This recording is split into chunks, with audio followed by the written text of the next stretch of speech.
Nobody goes up to the hottest chicks. They go up to the 6s, the 7s. The 8, 9s, and 10s never get approached most of the time. Or you see some fat, chubby guy with the fucking bald spot over here go up to her. I'm like, damn. And then she ends up going with him somewhere that night. I'm like, holy fuck. The guy had one thing. He had courage. He had balls to go up talk to that girl. Yeah. And that's what most people need to do. Go out there and have the balls to get rejected. It's okay if she says no. It's okay. Is that the worst you can say? I mean, what is you going to say? You suck? What is you tell me what's the worst case? I want to know the worst case. Oh, it's just you get slapped? She tries to slap you. Get used to that, bro. Bob and weave, baby. Yeah. That's not going to happen. They're not going to do anything to you. They may look at you funny. Who cares? You're never, first of all, even if you do see the person multiple times in a week, who cares? So for me, in my mindset, in my mentality, I was like, okay, I'm going to go out there and I'm going to get 3 sales today. But how do I get 3 sales today? I need to go out there and fucking bang 200 to 300 doors that day. So how did I know if I hit 300? It's hard to count sometimes, right? Because I got to get fucking pen, you got to start tallying. So I used to have these sticky notes. And these sticky notes used to say, hello, sorry we missed you. It looked like a UPS sticker. Okay. So I knew that if I had, because each stack had 50. It was like a bunch of sticky, 50, 50, 50, 50, 50, right? So I knew that in that day, if I had 0 sales, which happened maybe like once or twice, I would go through all 300 stickies because I have more time to prospect. On the days that I only did 150 doors, I was expected to have at least 1 or 2 sales because I'm sitting down doing the presentation, talking to the customer, selling them the product, whatever it may be. So I knew that I was going to hit anywhere from 150 on a great day or 300 on a day where I have no sales. And that's how I ended up doing my numbers. And I looked at every single sticky was getting me closer to my fucking goal. And I literally said to myself, okay, 300 doors in a day is equal to about $750. What's 300 doors into 750? What's the math? We'll do the math. What if you knock on 300 doors and you know you can make $750 that day? If you did, let's say 200 doors. Sorry, 200 doors because you're knocking a little bit of closing. So how much is it per door? To make 750? So let's make it even. $800. If I got 3 sales that day and I knocked on 200 doors, $800. How much is each door worth? Simple math. $4 fucking dollars. Yeah. So every time I put a sticky, guess what happened? How much I made? $4. You getting the math or no? I'll explain to you. Okay. Every time I put a sticky, it's $4. $4. $4. $4. $4. If I did 200 in a day, 4 times 200 is $800. Because if I did 200 doors, I know I had 3 sales that day. Because out of those, I knew I would get it. Yeah. I would get 200 doors, and out of those 200 doors, 3 of them would be customers. And each customer is worth $200, $250 or whatever it was. Yeah. So out of $800 that I made that day, every single door, every single sticky to me, every single no, every single rejection equal to $4 fucking dollars. So I looked at it as, wow, every single fucking no that I get, I'm making fucking money. I'm making $4, $4, $4, $4. Same thing with a girl. You talk to a bunch of girls out there, every single girl is getting you closer to your girlfriend or your wife. It may not be monetary success, but in my mind, I'm like, game, I got one no. I'm looking for the fucking no. Because the more no's that I get, the more money I'm fucking making. And if you're doing it in sales, you can become super rich by getting a bunch of no's. So a lot of people have it twisted. They're looking for the yeses. I understand you want a sale, but how much does each, I want you guys to calculate this right now. Whatever your commission is on a product, how much do you make on every single no? And you'll be really surprised. You're in sales in the daytime. Yeah. So how many no's do you have to go through to get a sale? Lots of no's. Exactly. How much is each no worth? Do the math. Yeah. Do the fucking math. So when you start looking at it that way, you're like, holy shit, I'm going to be rich. So what do I need to focus on? How do I get more fucking no's today? Yeah. So instead of getting demotivated as somebody said no to you about your product, now you're what? You have the right mindset. It's called inverted thinking. You're fucking like, wait a minute. Every single no gets me closer to a yes. And if I have 5 no's, that's 5 times, in my situation that time, was $4. I just made $20. Miss, tell me you don't want the service. No, perfect, $4.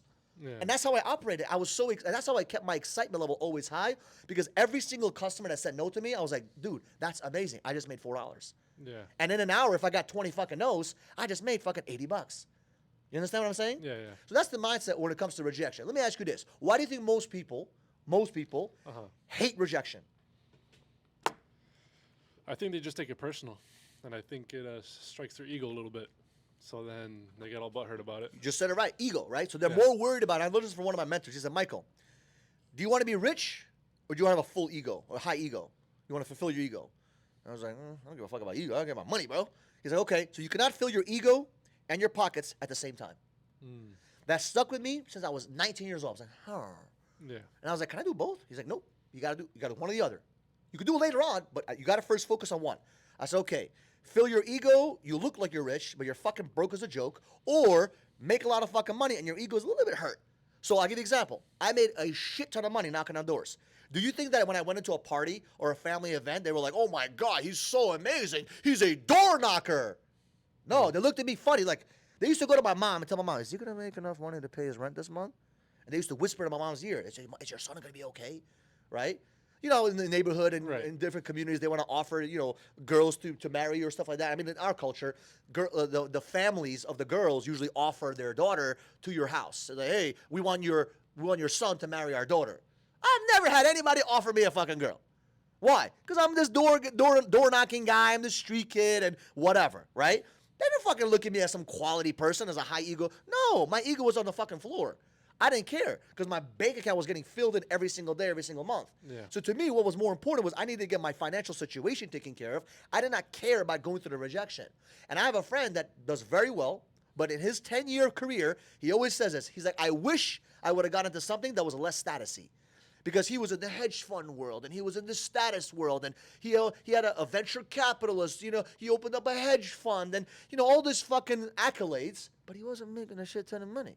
Yeah. He was making 100, 200 grand, which is okay money, but he wasn't making no crazy money. There's crazy money in things that people don't want to do. Like plumbers make good fucking money. Why? Because nobody wants to fucking clean a fucking toilet. Right? So the dirty work, that grinding work, the disgusting work is where most people make their money.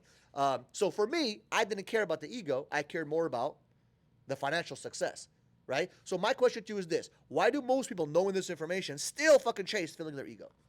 Good question, mindset. right? Yeah, It's a good question. Let me ask you, do you like rejection? Be honest. I think it comes down to one of those things where I've learned to use rejection as fuel. Okay. You know, we talked about that on a different podcast, right? Like what fuels you, choose your enemies wisely, all that, you know?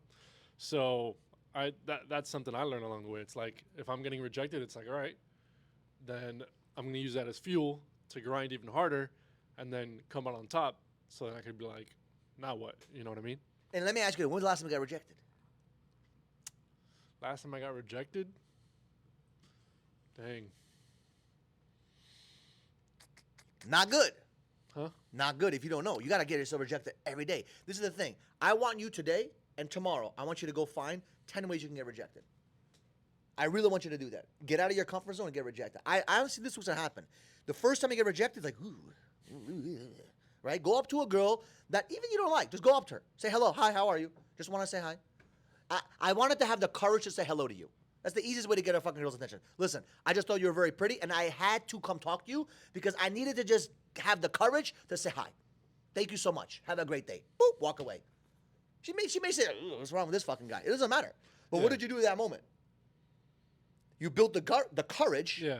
We could do another podcast on how to build courage to go up to someone, get rejected, and fucking walk away. The goal is to get rejected. I want you guys, if you're watching this shit, I want you guys, girls, I don't want you to do this because you might get hurt. But guys, go out there and get fucking rejected today 50 fucking times. Right? If I go to, my favorite place to go to is where? You already know. My favorite place on Friday night or Saturday night. Where is it? Gecko. Hey, I love Gecko. Why? Because the hottest fucking bitches go to the Gecko. Sorry.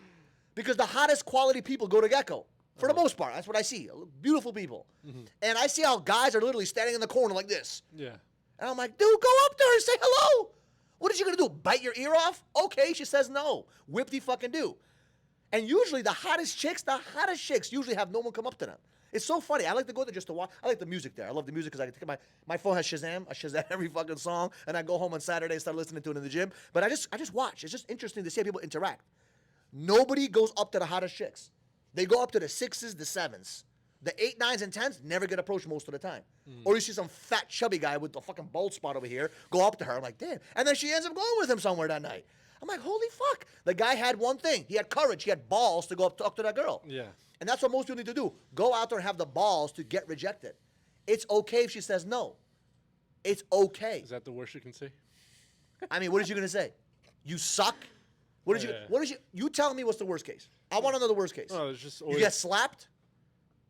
She tries to slap you. Get used to that, bro. Bob and weave, baby. Yeah. That's not going to happen. They're not going to do anything to you. They may look at you funny. Who cares? You're never. First of all, even if you do see the person multiple times in a week, who cares? Yeah. What are they gonna do? You try once, they say no. You try a second time, they say no. Okay, they said no. And by the way, I want you to understand this. They didn't say no to you. They said no to themselves.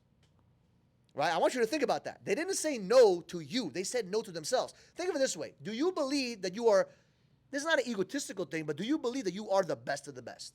To offer them happiness, to offer them time, to offer them money, to offer them resources, to offer them a happiness, to offer them a good time. Do you believe in yourself that much that you actually can offer them a positive and you could influence them in a positive way? If the answer is yes, then they're fucking losing out, not you.